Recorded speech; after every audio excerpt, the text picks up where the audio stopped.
Number 1. Cleaning a Dead Woman's House by Chica52. When I was younger, my family had a friend who was an elderly woman in her 90s. For the sake of the story, we will call her Mrs. S. Mrs. S lived alone. She lived near a local personality who we will call R. R put up a gate and a passcode to keep her safe.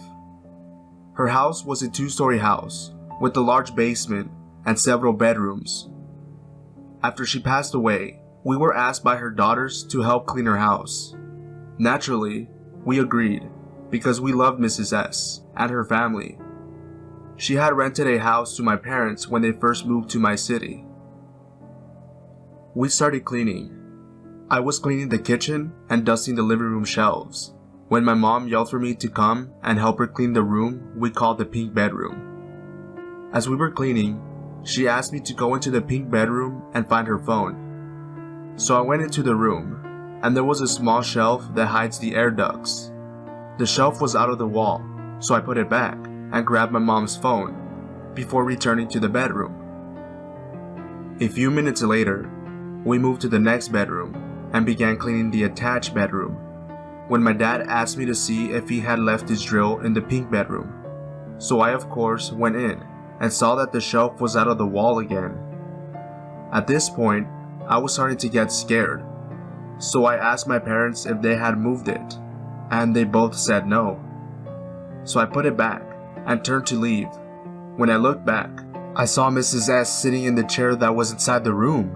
She waved at me and then vanished. I'm not sure if she was trying to say goodbye, but that's what I'm guessing. I have never ran out of a room as fast as I did that day. Rest in peace, Mrs. S. You will always be like a third grandma to me. Number 2. Communication Through the TV by Deodorant Can't Fix Ugly. Alright, let's start off by saying that I'm a skeptic. Never had many experiences that I can attribute to the paranormal. I've had some weird occurrences, but nothing I could prove was paranormal. Last Friday night might have changed that. I was feeling depressed. Problems with work, school, where my life was heading, my goals, money, general life stuff we all go through. Around midnight, my fiance and my cat were passed out on the couch next to me while I was playing video games. The TV remote was on the table next to me and started changing channels and bugging out. Okay, no problem. I'll just go back to my channel. I did and continued playing video games. But then it happened again.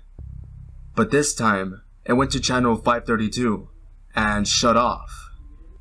So I turned the cable box back on and immediately go to channel 532. It's a TV station called Ion. Never really watched it before. On the TV there was a movie playing that I have never seen, and an actor I have never seen. The next words to come out of his mouth blew my mind. Everything will be okay. Don't worry. I immediately turned to my left and said thank you out loud. So like I've said, I've never really experienced anything paranormal, but this was just too big of a coincidence. The exact channel, those exact lines, the remote bugging out for no reason, and the fact that it didn't happen again after I got the message. I don't know, guys. Did someone or something contact me? I feel like they did. I hope they did. Number 3. So this happened about 8 years ago. I was 11 at the time. I woke up in the middle of the night, maybe around 2 or 3 in the morning. I was in a daze, then my eyesight focused. I looked over to the west corner of my room, and what I saw sent a shiver down my spine. There was a woman in a white dress facing the corner.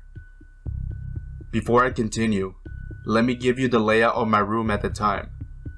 My bed was next to the door, which is to the east side of the room. On the south side of the room was my closet. In front of my closet, I had my dresser, and on top of it, I had my TV. On the north side of the room, I had a futon that was next to the wall. There was a space between the futon and the west side wall, maybe about 2 feet wide. I hope that was a good enough description of the layout of my room. In that 2-foot space between the west side wall and the futon, stood the woman. I stared at her for about 10 minutes. I didn't dare to move. I was afraid that the movement of the sheets would make her look back at me. I had the urge to go up and look at her, to see if she was real, but I had a gut feeling not to. Maybe because something bad was gonna happen if I did. I didn't know who she was, because only my mom, my dad, my sister and I were living in the house. I was staring at her for a bit longer, then I said fuck it. I got out of my bed as fast as I could and sprinted over to my mom and dad's room. I didn't want to be prisoned in my own room.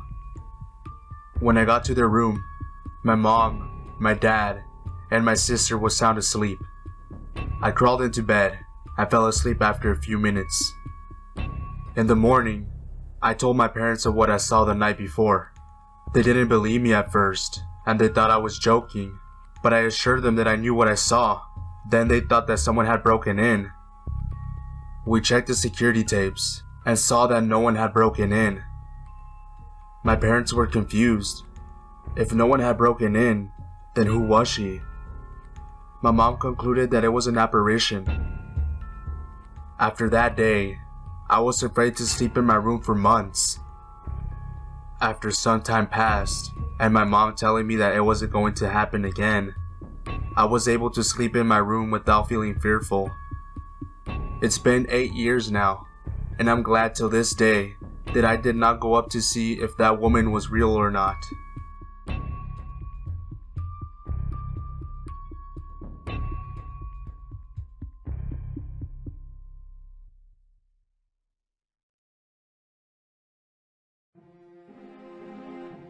Hey guys, Psychotic Maniac here.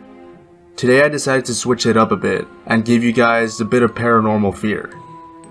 The last story is from yours truly. I decided to share my own experience with the paranormal. My parents are hardcore Christians, and when I told them about this, at first they thought I was joking, but then when my mom concluded it was an apparition, they said I had to get right with God because there was something I was probably doing wrong. At the time, this freaked me out, and I did as they said. But yeah, if you guys have any paranormal experiences, comment them down below. I would like to read some of your experiences. I want to tell you guys 2 messages. The first one being that there will be no video on Wednesday, because Thursday is Thanksgiving, and I want to let you guys enjoy your time with your family. And because I want to prepare for Thursday so I can get my grub on. But I will be back on Friday, which takes me to my second message. Yesterday, I uploaded a video asking you guys what you want me to do for the 100 subscriber special. I said that I was going to make a poll on Twitter, but given the short amount of time, I'm just going to choose from the comments. So yeah, you guys have until tomorrow to comment your suggestions for the 100 subscriber special. So if you haven't commented your suggestion, go back to Sunday's upload and comment your suggestion. So the 100 subscriber special will happen on Friday.